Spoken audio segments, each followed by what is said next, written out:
Universidad Nacional Abierta, Centro Audiovisual UNA presentan Cuadriláteros, un video para el área de matemáticas de la Universidad Nacional Abierta. Hoy vamos a estudiar un poco los cuadriláteros, es decir, esa figura cuatros láteros lados, es decir, aquellos que tienen 4 lados. Hemos visto los que tienen 3 lados, los triángulos. El triángulo lo habíamos dicho que eran 4 puntos no colineales. Punto A, punto B, punto C. Tenemos un triángulo. Al unirlos los segmentos son lados. Pero el problema con los cuadriláteros es el siguiente. Tenemos aquí un cuadrilátero, por ejemplo, 4 puntos. Si unimos estos 4 puntos, se nos forma una figura aquí, que se llama cuadrilátero. Sin embargo, el estudio de los cuadriláteros lo vamos a restringir. Y vamos a restringirlo por razones hasta estéticas, inclusive.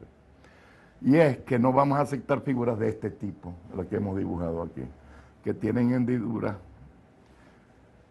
¿Cómo lo vamos a hacer? Entonces lo que hacemos es lo siguiente. Tenemos una recta, tomamos esa recta, divide la pizarra en 2 partes, tomamos 2 puntos, A y B, si esos puntos los unimos, el segmento corta la recta. Entonces decimos que 2 puntos están a distintos lados de una recta si el segmento que los une los corta. De esa manera podemos nosotros calificar cuando están de un lado o del otro lado. Si estuviese del mismo lado, unimos el segmento, no corta la recta. En consecuencia, de esa manera podemos hablar de los semiplanos determinados por una recta. Aquí ocurre lo mismo. Aquí lo que haremos es lo siguiente. Tomaremos en verdad 4 puntos, no importa arbitrario, pero con una condición. Cada recta que pase por 2 puntos, todos los demás tienen que estar del mismo lado. Ahí están del mismo lado. Estos están del mismo lado. Estos están del mismo lado y estos están del mismo lado. Esos son los cuadriláteros que se estudian y esos son los llamados cuadriláteros convexos. ¿Qué propiedades tienen los cuadriláteros convexos? Tomemos un cuadrilátero cualquiera, como siempre se enumera según los vértices, A, B, se toma un orden, en realidad yo siempre tomo un orden, CD, tengo un cuadrilátero. Y entonces nosotros tenemos lo siguiente, este punto vértice y este punto vértice forman un lado, esos se llaman vértices consecutivos, los que forman un lado. Este y este no forman lado, eso se llama diagonales. Así que diagonal es la que une 2 vértices que no son consecutivos. Entonces tiene 2 diagonales. Y a diferencia de la figura primera que tuvimos aquí, que estaba hacia adentro, que no vamos a estudiar, las diagonales aquí siempre se cortan adentro. Y esa es una de las razones por las cuales se estudian este tipo de figuras nada más. Que las diagonales se corten adentro. Pero las diagonales forman triángulos. Aquí forman el triángulo BAD. Y forman el triángulo DCB. La suma de estos ángulos es 180 y la suma de esto es 180, como vimos cuando estudiamos los triángulos. En consecuencia, esto tiene 360. Así que la primera propiedad que tiene, que la suma de los ángulos de un cuadrilátero, es 360 grados. Esa propiedad nos permite entonces evaluar, por ejemplo, resolvemos el siguiente problema. Tenemos un ángulo que vale X aquí, este vale el doble, si es posible. Este vale el triple y este vale 4 veces el ángulo. ¿Cuánto mide cada ángulo? Si hacemos la suma, 7, 9 y 1, 10, para distribuirlo entre 160 le corresponde 36 a cada uno. Entonces aquí hay 36, 72, 36 por 3 y 36 por 4 y ahí tenemos todos los ángulos demás. Así es como se hacen problemas para los niños, por ejemplo en la escuela elemental, digamos. Y ellos aprenden a hacer esas cosas y saben hacer esas cosas. Lo que hay que lograr es que les guste hacer esas cosas, que ese es el problema fundamental de la enseñanza y del aprendizaje de la matemática. El poco gusto de la gente por los atavismos culturales que tenemos. Esa es una propiedad muy buena. Ahora, hay ciertas figuras que en la naturaleza surgen de manera casi espontánea. Por ejemplo, este lado que está aquí, este lado, si lo llamamos lado, en realidad recta, pero tomamos aquí este y tomamos esta, puede ocurrir que estas dos líneas jamás se corten. Fíjense que aquí esta línea, si prolongamos, se cortarán alguna vez. Pero estas dos no se cortan. Eso tiene un nombre específico técnico que es paralelas.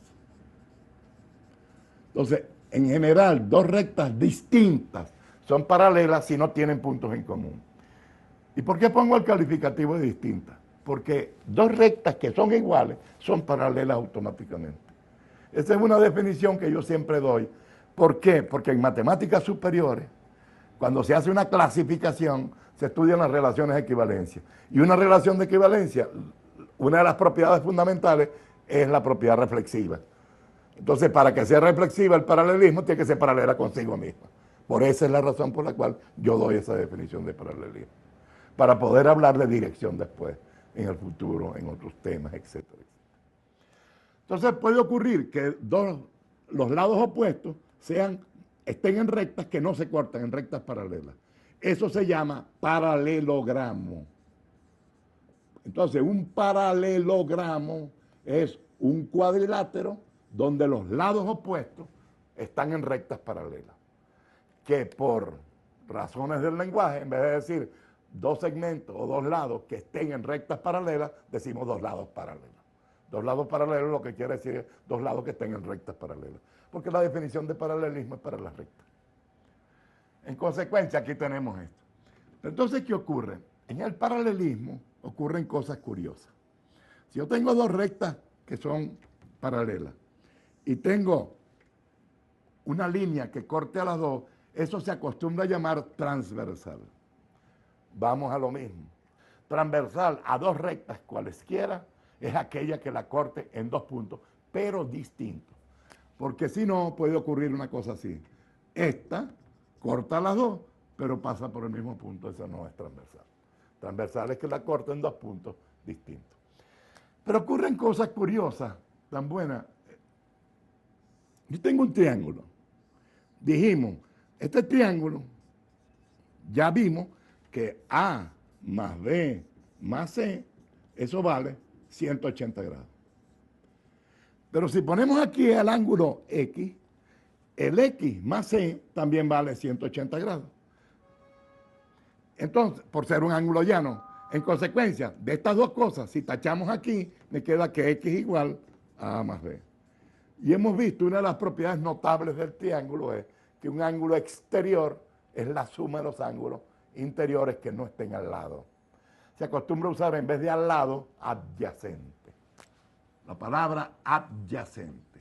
Aunque yo cambié esta palabra y les advierto que los nuevos textos, inclusive los nuevos textos rusos y americanos, tienen la nueva definición. Que es decir, que dos ángulos son adyacentes, no solo que sean contiguos, que tengan un lado común, sino que sean suplementarios. Que la suma sea 180 grados. De esa manera restringimos mucho más, pero ganamos en eficacia. Ganamos en menos palabras. Pero si la suma de dos números positivos es X, esa suma es mayor que cada sumando. Así que la propiedad importante en realidad es que un ángulo exterior es más grande que los otros dos ángulos que están allí. Así que este ángulo es más grande que este y este ángulo es más grande que este. Entonces vean esto, vamos a suponer que este ángulo sea igual a este ángulo. Si esta línea se cortara allá, se formaría un triángulo. Pero este exterior sería mayor que este. Y eso es mentira porque son iguales. Así que estas líneas no se cortan allá. Ese tipo de razonamiento es lo que se acostumbra a llamar reducción al absurdo. Pero en realidad es mucho más profundo. Se basa en un principio lógico que tiene tanta antigüedad que una vez se le da pena no saberlo. Si yo tengo dos alternativas, PO, esto vamos a poner O, PO, Q. Si tengo dos alternativas y esta no es, y nomás que hay dos alternativas, esta es. Eso es lo que se basa al principio en realidad. Que se llama tercio excluso, para aquellos que nos gusta pues, creer que sabemos latín. Entonces decimos eso, tercio excluso. En esto se basa. Entonces aquí con el tercio excluso vemos que si estos ángulos y este ángulo que está aquí, formado por una transversal con dos rectas, esas dos rectas tienen que ser paralelas. Porque si se cortan de aquel lado, este es más grande que este, y eso no es verdad. Pero si se cortaron de este lado, este sería más grande que este por ser exterior, y tampoco es verdad. Así que las rectas son paralelas. Estos ángulos tienen un nombre especial. Como están a distintos lados, se llaman alternos. Porque están a distintos lados, alternos. Y como están entre las dos rectas, se llaman internos. Entonces hemos demostrado que si dos ángulos son alternos internos, las rectas son paralelas. Pero el recíproco también es cierto. Una de las características esenciales de la matemática, no por eso es que es mejor que las demás, no es verdad eso, sino que es distinta de las demás. Una de las características esenciales es que no habla mal de su pasado. ¿Qué quiere decir esto? Por ejemplo, en didáctica, hoy en día hay que ser constructivista obligado, porque ser, no sé, otras corrientes, pues hasta le hablan mal a uno y lo miran mal, ¿no? Y todo eso. Pero el que sea constructivista es porque ya derrumbó todos los demás, todos los muertos, todos esos están muertos. Esos jamás vuelven a florecer. En matemática no. En matemática todavía resolvemos los problemas griegos, los mismos problemas que resolvía Euclides, pero con métodos distintos. Es decir, los métodos no perecen.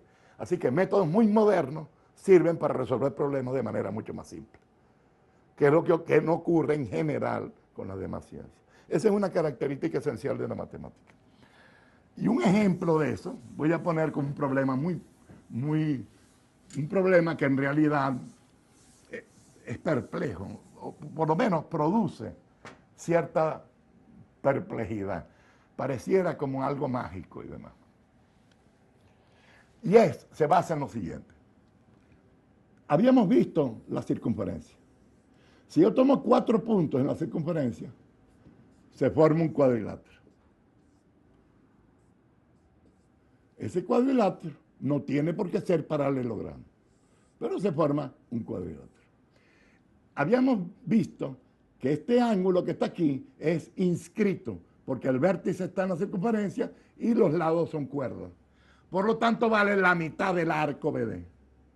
Y este que está aquí vale la mitad del arco BD del otro lado. Y la suma de esos dos es 180. Así que en un cuadrilátero que esté puesto sus vértices en una circunferencia, la suma de los ángulos opuestos son suplementarios, es decir, mide 180. Así que alfa más beta siempre va a medir 180 grados. Claro, lo propio ocurre con este más este que está aquí. X más Y. X más Y también es 180 grados. Entonces tenemos, pero el recíproco, es decir, si yo tengo una circunferencia, tengo 4 puntos que se forman un cuadrilátero, la suma es 180, eso es lo que acabamos de ver, porque ya lo habíamos visto anteriormente. Sin embargo, si la suma de dos ángulos opuestos de un cuadrilátero es 180, esos están en una circunferencia. Esa palabra de estar en una circunferencia, los vértices, es decir, como lo vamos a estar repitiendo mucho, los vértices en una circunferencia, no se dice eso. Entonces se usa la palabra y entonces decimos que este cuadrilátero está inscrito en una circunferencia. En realidad yo también le quito la P. Pero así, esa es la palabra, digamos, que aparece en el diccionario. Entonces inscrito, por eso, y la desinencia verbal que surge de ahí es que es inscriptible, es decir, que se puede colocar sus vértices en una circunferencia. Porque no todos se pueden colocar en una circunferencia. Por ejemplo, un triángulo siempre está en una circunferencia. Pero si el punto no está en el triángulo, ahí tengo un cuadrilátero que no está en una circunferencia. En consecuencia, no siempre es posible colocar los vértices de un cuadrilátero en una circunferencia. Para ver que se cumpla, basta ver que la suma de los dos ángulos sea 180. Entonces sí se cumple. Pero los cuadriláteros inscriptibles tienen cosas curiosas. Vean esto. Si yo uno B con D, que es una diagonal, y uno A con C, que es una diagonal, este ángulo que está aquí es inscrito. Vale la mitad del arco AB. Pero este que está aquí también es inscrito y vale la mitad del arco AB. Así que este y este son iguales. ¡Qué maravilla! Vamos a hacer, para terminar con esto, digamos, una idea básica. Fíjense, para reforzar lo que dije en la distinción de la matemática con otras disciplinas, en que la matemática busca ideas novedosas para tratar de resolver los problemas. Fíjense, y lo traigo a colación porque a mí me ocurre muchas veces eso. Me ocurre. Cuando trato de resolver un problema, inclusive que ya han resuelto mucha gente. Y yo conozco las soluciones, las he leído o algo así. Siempre trato de buscar una solución distinta de eso. Hasta por razones personales, por no sé, pedantería quizás. Pero, fíjense, tomemos una circunferencia y tomemos, este es el centro, O, y tomemos un cuadrilátero cualquiera. Ese cuadrilátero inclusive puede estar por encima, no tiene por qué comprender a O. Entonces le ponemos letras para indicar el cuadrilátero ABCD, de centro O. Si yo tomo el punto medio de aquí, P, tomo el punto medio de aquí, Q. Fíjense que triángulo ABD, nosotros habíamos visto que al unir los puntos medios, este vale la mitad de BD. Pero si uno este punto medio, S, y este punto medio, R, este en el triángulo de abajo vale la mitad de BD también. Así que estos dos son igualitos. Y no solo iguales, sino que además no se van a cortar. Aunque no hemos visto eso, pero eso ocurre. Lo propio ocurre aquí, punto medio y punto medio vale la mitad de AC. Punto medio y punto medio vale la mitad de BC. Entonces, si en un cuadrilátero cualquiera, tomo los puntos medios y los uno, se forma un paralelogramo. Una figura excelsa.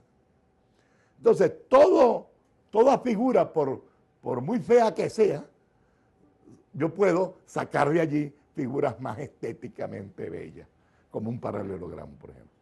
Y el paralelogramo tiene una ventaja: las diagonales se cortan en el mismo punto, medio. Y entonces aquí, si yo uno este y uno este es el punto medio.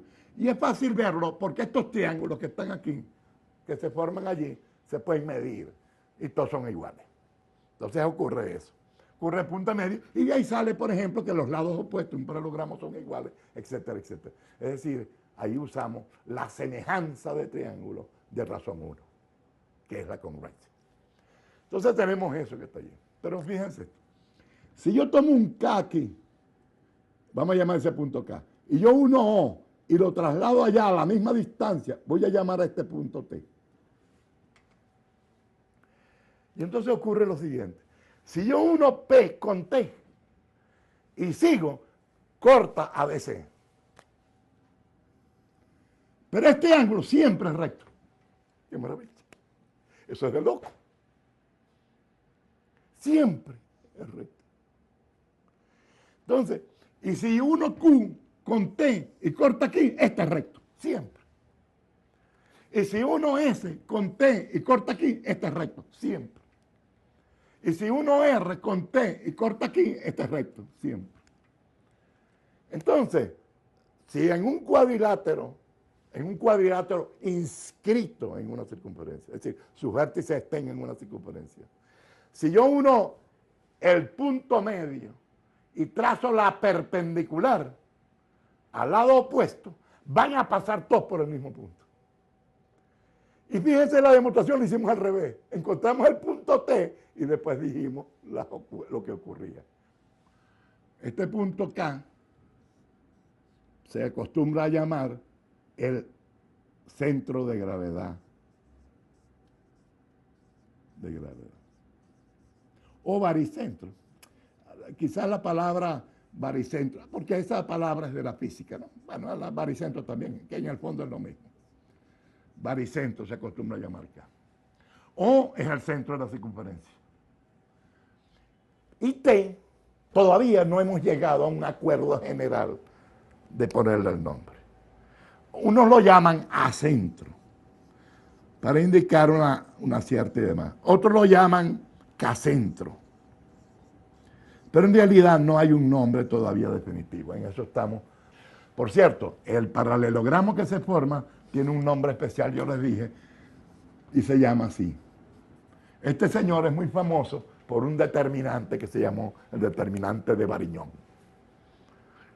A él se debe ese descubrimiento de los puntos medios de cualquier cuadrilátero inscrito en una circunferencia o de cualquier cuadrilátero. Los puntos medios forman un paralelogramo. pero inscrito en una circunferencia da resultados verdaderamente ingeniosos. Y problemas, bueno, y así se pueden empezar a inventar problemas. ¿Y dónde está T entonces? Entonces quiere decir, yo tomo O, tomo K, lo cual siempre se puede hacer, porque da, es decir, vamos a reconstruir el crimen, como decía Sherlock Holmes. A, B, C, D, decimos así, aquí está O, centro. Punto medio para este lado, punto medio, paralela. Punto medio, paralela, paralelogramo. Tenemos allí. Entonces ahora, el centro de este es el corte, es el centro K. Luego hacemos la misma distancia, aquí está T. O sea, T es el simétrico de O con respecto a K. Qué cosa más curiosa es. Y al unir T con cualquier punto medio, es perpendicular al otro lado. Bueno, ese descubrimiento asombra. Ese es uno de los descubrimientos que hacen pensar que vale la pena estudiar geometría.